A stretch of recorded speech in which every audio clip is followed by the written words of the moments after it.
여러분 반갑습니다. 오늘 방송을 시작하겠습니다. 미성년자 정여 연금계좌 질문이 또 들어왔네요. 벌써 한 10번 이상 하는 거 같네요. 미성년자 자녀 조기 정여의 유력을 한번 볼까요? 이 질문자가 1세 때 1억 그리고 11세 때 1억 총 2억을 이렇게 10년 단위로 정여를 하면 자, 이 사람의 자녀가 54년 후 55세가 되면 63억이 쌓여있습니다. 그리고 10년 뒤에 11세 때 다시 1억을 추가 정의하면 44년 후, 즉 55세 때 93억이 쌓이게 됩니다. 어렸을 때 정의 안 하면 나중에 자녀 결혼 시 이 전세자금 마련해 준다고 7억 정의해야 될 수도 있다고 그랬죠. 예전 영상에서 그죠. 그리고 또 이런 걱정을 하는 사람들이 있죠. 어릴 때 이렇게 큰 돈 정의하면 엇나간다, 삐뚤어진다. 어릴 때 이렇게 큰 돈을 이렇게 받고 뭐 과소비하고 그러면서 삐뚤어진다. 이런 걱정하는 사람이 있죠. 자, 이런 걱정할 필요 없습니다. 여러분이 부모로서 이렇게 자녀에게 올바른 자산 운용을 가르쳐 주면 자녀는 절대로 안 삐뚤어집니다. 훌륭하게 자랍니다. 유대인들 중에 그런 사람 굉장히 많아요.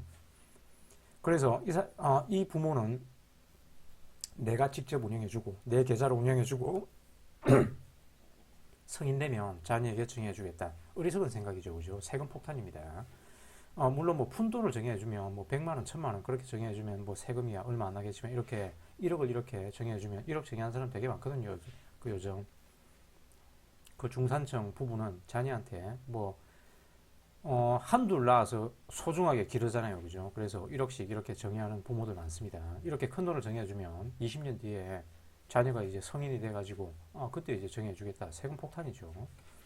그리고 또 어떤 부모는 인덱스 펀드 수익률 그까짓 거 몇 퍼센트 되냐 직투계좌에서 정해하여 개별 주식, 레버리지 그런 걸로 운영해 주겠다. 자, 이런 부모가 자식을 삐뚤어지게 양육하는 거죠, 그죠? 어려서부터 도박과 마약을 가르치는 행위입니다. 잘 되는 꼴을 못 봤습니다. 자, 그래서 이렇게 그래프로 한번 정리해 봤습니다. 자, 질문을 읽어보면 좀 중산층 가정인가 봐요. 1세 때 1억. 그러면 이제 2천만 원 공제받고 세금 10%니까 800만 원이네요. 그리고 11세 때 역시 미성년자니까 이 세금은 이제 800만 원입니다. 이렇게 정의하여 패시브 투자로 굴리고 예전에 이제 제가 이런 영상 올렸잖아요. 그죠? 그러면 대학생이 되면 대학 등록금, 생활비 다 해결됩니다. 결혼 비용 다 해결됩니다. 다 해결돼요. 30세 무렵에 결혼을 한다 그러면 약 20년 후니까 적어도 20억 가까이는 쌓여있을 겁니다. 이렇게 1억씩 그렇게 정해주면. 예전 영상에서는 4천만 원만 정해도 대학 들어갈 때 4억 쌓이고 결혼할 때 10억 쌓인다 그랬죠. 생활비를 다 쓰는데도. 그래서 자, 먼저 결론 내리면 자녀 정여 플러스 연금계좌 인덱스펀드 운용은 빠를수록 좋다. 그래서 출생 신고하자마자 바로 세금을 부담해도 최대한 능력되는 대로 많이 정해주라. 자, 이 세금은 800만 원인데 1세 때 1억 정의한 게 55세 때 63억이 된다 그랬잖아요. 그죠? 이 800만 원 이런 거는 정말 한강에 모래알 정도의 크기입니다. 아무런 의미가 없습니다. 이런 거는 충분히 부담해도 돼요. 1년만 해봐도 이 세금은 충분히 본전 뽑습니다. 그리고 연금계좌는 모든 가족 구성원이 각자 만드는 것이 좋다고 그랬죠. 부부가 각자, 자녀가 있으면 자녀도.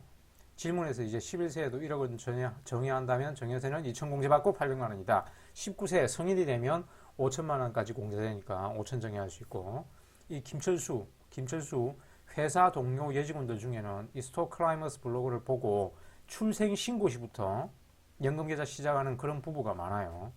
그리고 이제 이미 자녀가 있으면 이제 뭐 초등학생, 중학생 이때 이제 연금계좌를 시작하는 그런 직원들도 많고, 자, 이런 직원들은 이미 연금계좌가 5년 동안 1억 원 돌파한 그런 직원들도 있습니다. 좀 많이 정예를 했겠죠. 한 4천 정도 정예했습니다. 지난 5년 동안 나스닥만 5배 가까이 올랐잖아요. 그죠? 그래서 예전 포스팅. 자, 미성년자 시절에 2천 이렇게 4천 정예 안 하면 나중에 얘가 결혼할 때 전세자금, 주택마련 비용 7억 가까이 든다 그랬죠. 그죠? 그래서 미리 정리하셔야 되고. 자, 상속 전문 변호사들도 내가 사망할 때 상속재산 한 푼도 남기지 마라. 다 사전 정해라. 라고 다 추천합니다. 자, 그래서 정여세 조금 내고, 뭐 100만 원, 1000만 원 내고, 나중에 자녀가 성년이 되었을 때 수억 원 자산을 마련해 주는 게 현명한 자녀한테 정의하는 방법이다. 자, 예전의 영상입니다. 예전의 영상. 자, 0세에서 9세 때 2천만 원 정해하면 요 10년 동안 7,100만 원이 쌓이고 10세에서 19세 때 다시 2천 정해. 여기에서 2천 정해. 또 CAGR 약 10%로 굴리면 3억 3천만 원 쌓이고 자, 대학 들어가서 매년 돈을 뽑아 쓰면서 다시 CAGR 10%로 굴려도 25세 동안 5억 4천 쌓이고 26세에서 이제 30세 동안 취업하고 월 1,000만 원씩 이렇게 저축 투자한다 그러면 30세 결혼할 무렵에는 10억 가까이 쌓인다. 자, 이러면 이 부분은 굳이 회사 다닐 필요 없겠죠. 자기가 원하는 일을 해도 됩니다. 저 아프리카 가서 봉사활동을 해도 되고 대학원 가서 자기 하고 싶은 공부를 해도 되고 자, 역시 이런 성공 사례는 등장하고 있지 않죠. 하지만 지난 6년 동안 본인의 연금 계좌에서 이미 큰 자산을 형성한 사람들은 댓글로 성공 사례를 제가 많이 소개했습니다. 그죠? 이제 자녀 사례도 이제 곧 올라올 거예요. 곧 올라올 겁니다. 그래서 이 질문자의 방식은 아주 바람직한 자녀 정여 플러스 자산운용이다.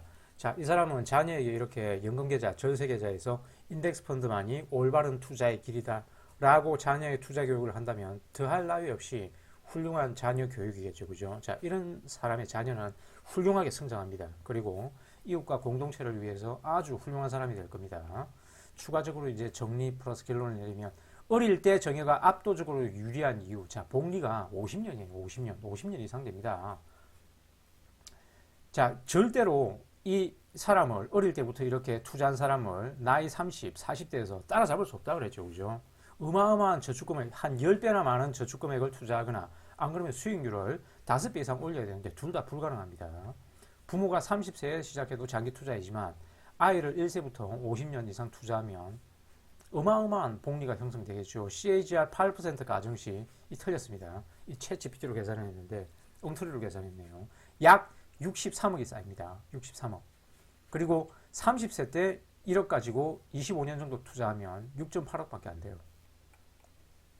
투자 기간이 2배가 되면 결과는 20배 이상 벌어진다. 복리다. 그래서 세금 vs 복리를 비교할 때 복리가 압도적으로 이긴다. 세금 그 푼돈이다. 800만 원 밖에 안 되잖아요. 그죠? 하지만 55세 때 63억이 쌓여 있습니다. 그래서 조금 무리를 해서라도 어릴 때 여러분의 능력이 되면 많이 정해 주는 게 좋습니다. 큰 장기 효과를 일으킨다. 정해세를 지금 내는 것이 장기적으로 쌉니다. 그죠? 아까 그 800만 원 밖에 안 됐잖아요. 하지만 나중에 19세 때 약 4억이 됐는데 그때 이제 이 4억 원 전체에 대해서 정해세를 낸다고 생각해 보세요. 5천 공제받고 3억 5천에 대해서 정해세 아마 과세 구간도 25% 이상 될 겁니다. 그래서 성인이 돼서 내가 굴려주다가 성인이 돼서 정해야겠다. 어리석은 생각입니다. 자, 세금을 많이 부담하는 루즈의 게임이라고 그랬죠. 그래서 이 정해세는 장기적으로 복리의 원가 수준이다. 원가. 세금 800만 원. 나중에 최종 자산은 63억. 뒤가 압도적으로 크죠. 그죠? 자, 연금 계좌를 아이의 미래 경제적 자유장치로 활용할 수 있다. 그래서 자, 이 자녀의 명의의 연금저축펀드는 수익이 비과세. 지금 계좌 내에서는 비과세죠. 그죠? 또 과세 예언됩니다. 그래서 잦은 매매는 하면 안 돼요. 그러면 수익에서 정해세가 부과될 수 있습니다. 그러니까 미성년자 시절에는 그냥 매수만 하고 바이 홀드만 하셔야 됩니다. 원금은 인출이 자유롭다. 자, 연금계좌의 가장 큰 장점이 원금을 수익과 분리 인출할 수 있다고 그랬죠.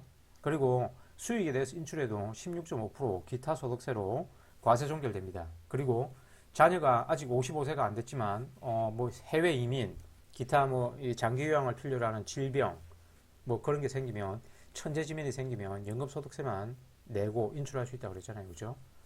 그리고 종합과세 위험이 없죠.